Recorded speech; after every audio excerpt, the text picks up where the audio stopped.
Wrong dummy. Look, bitch, I'm dumb. Look, man, shut your stupid ass up, man. Give me, man, look, pass the weed, man, give me the gun. I'ma show you. Look, bitch, I'm dumb. You know, yeah. Fucking law. I'm a real nigga, street nigga. What the fuck you mean? Pussy nigga want smoke it roll. They say spit up, boy, why you cutting up?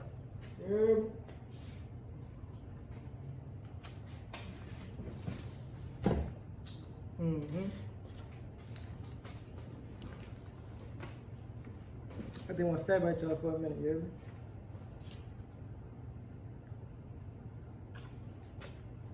What's that on Spit Again, you hear me? Say, bro. We back with another video, you hear me? Say. Vlad TV, you hear me? 03. NBA little partner, you hear me? NBA Youngboy little partner, you hear me? By the rack, you hear me? I see what they talking about in the interview, you hear me? It's that simple, you hear me? If you new to the channel, and if you just seeing my shit, you hear me? You watch my video, subscribe to the channel, you hear me? Gang, you all know it's poppin', smash the like button all day, real Spit Again shit, that's where I go.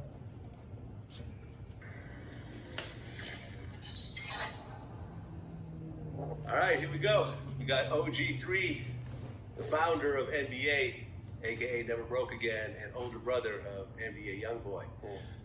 You know, and a he dope said artist, older brother, so NBA, I thought he was older than Youngboy. Business person as well. That's Man, tough. thank you so much for coming through. For sure. I appreciate you for having me. Oh yeah, man. Well, I've been a long time fan of really bad movies in general. You know, from Lucy, who's a regular guest, to Webby, to being a fan of Lil Fat and everything else that goes on with that whole movement. Of course, NBA Youngboy's been doing this thing now for a minute, so appreciate you coming through. For sure, I appreciate you for having me. Well, this is our first time here, so I kind of want to talk about how you grew up. So, you were born and raised in Baton Rouge? Yeah, born and raised. Chippewa 3805. And there's 10 kids altogether, right? Yeah. 5 from your mom, Yeah, 5 from your dad. That'll be. Are you guys all close? That'll be Or people is was it getting mostly it, like man. the ones have the same parents are more close? Really, on both sides, I'm close with all my brothers and sisters because I'm the oldest. So it's just like, I ain't ever had no problem. It's always. Okay, you're the oldest, period. Yeah, out of all the kids. So you're almost like a father figure in a way. Yeah. Is that a lot of responsibility? Yeah, for sure. But that's just my role. So it's just I took on my role. Okay. Say, son, one thing I can say about that bitch 3, you heard me? The brother act like, now, I don't know if Youngboy older than him. He older than Youngboy, you heard me? I'm not sure. But he like older, you heard me? Like, the brother like laid back. He be still out the scene type shit, like he really be chilling, you heard me? He be rapping and shit, cause I heard a couple of this shit, but yeah, the brother be chilling, you know? I like niggas like that, you heard me? Now Baton Rouge is kind of a rough The city. brother ain't like a grown ass man. You know, there was a famous interview that I'm pretty sure you saw with Lucy, where he said that Baton Rouge became hypnotized with hatred. Right. To the point where he had to move out. He had no problem saying that on camera. Right. He said, man, people I knew and people I grew up with started seeing me blow up and getting more angry, and he felt like people wanted to kill him. And he had to just move. Can you relate to that situation? I mean, it's like our whole city might have some hate, but most of our city really love us. You know what I'm saying? Because we put on for our city. If you come from Baton Rouge, man, we putting on. So it's just like, man, you know it up with us. You always gonna have haters no matter where you at, where you go. Yeah. So haters is gonna hate regardless of nothing. So it's just like, that don't even matter to us. It's like we got more love that overpowered it. So it's just like the ones that's hating, they gonna fall off anyway because they gonna get over with, you know what I mean? Hey, but to keep it real, now you were primarily niggas be hating, really be low-key fans though, really, my grandma and my grandfather. Okay, so what happened with that? Like, I'm gonna tell you, like, really, like, one day my mama put me on the next door neighbor's, like, porch, and she left a note with him and told him, like, yeah, this his father next door, like, this is the baby. So, like, she ended up giving me to the people across the street, the other lady, and then that was Miss Bushnell, and she had 2 German Shepherds and stuff. So she gave it to him. My grandpa had came home one day and was like, his neighbor had gave him a call, was like, hey, somebody had dropped a baby off over here. And she was like, I think it's your son, baby. And then he was like, no, you know what I'm saying? I was like, my son, no baby. So he came over there, and then he just can't get me. And then I went with my grandfather and my grandma till I was like 12, 11 or 12. And then I went back with my mom. Okay. What That's makes crazy. a mom drop off her firstborn child at a neighbor's house? I don't even know. You can't even answer that because you don't know my mama's struggling. Right. So I couldn't. He handled that shit black. I said, man, what makes your mama drop you off at your neighbor's house? You know what I mean? He said he can't speak on that shit, you hear me? Simple, like he trying to get in the, no, this man can't speak on that shit, man. Come on, man.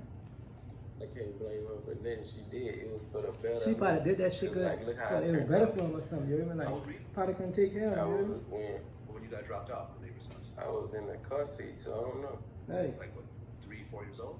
Right, yeah, about 3, 4. Okay. With your mom, was it drugs involved? look at him.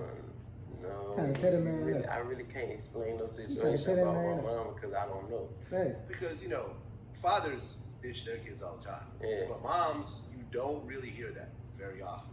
Usually if they do, there's some very serious issues going on in that mother's life where this is just like the only option she's come up with. I really think it was like, cause how my mom was living, like, and I probably couldn't be like where she was at, you know what I'm saying? And she really protected me by giving me up to my grandma and my grandfather.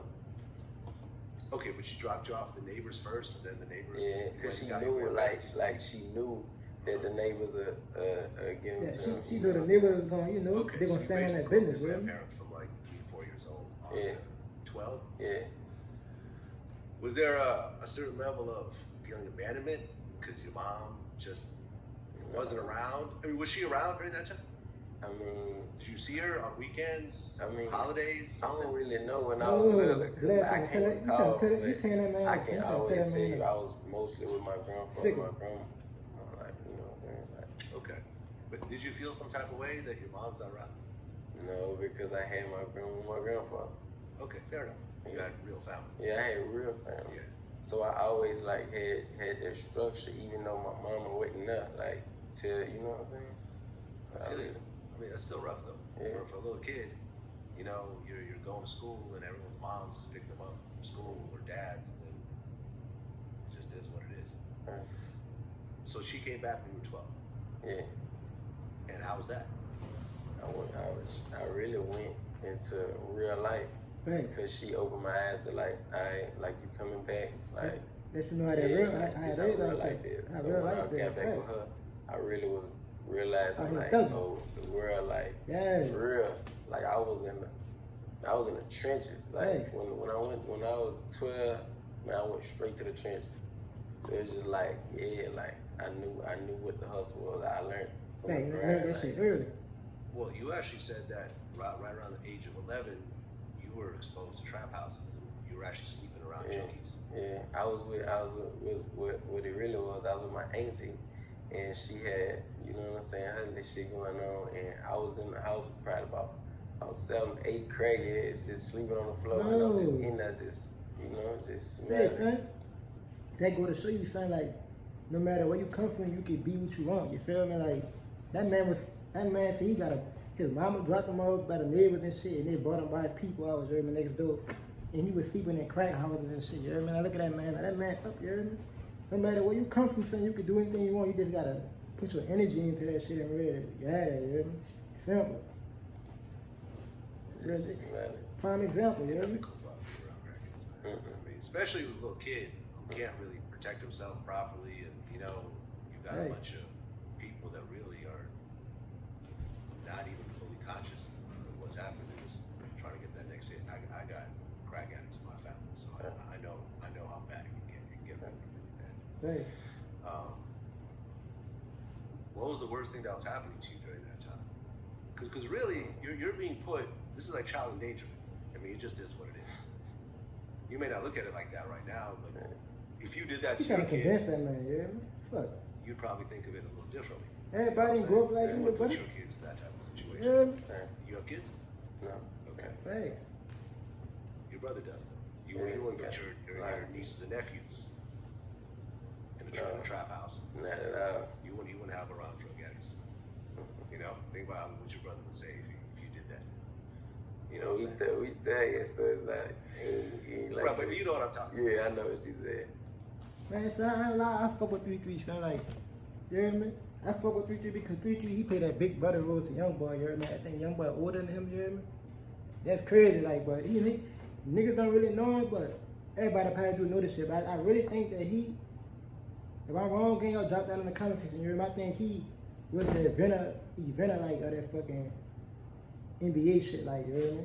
Besides the real NBA, but y'all know what I'm talking about, son. But I don't know, I fuck with 3THREE, you hear me?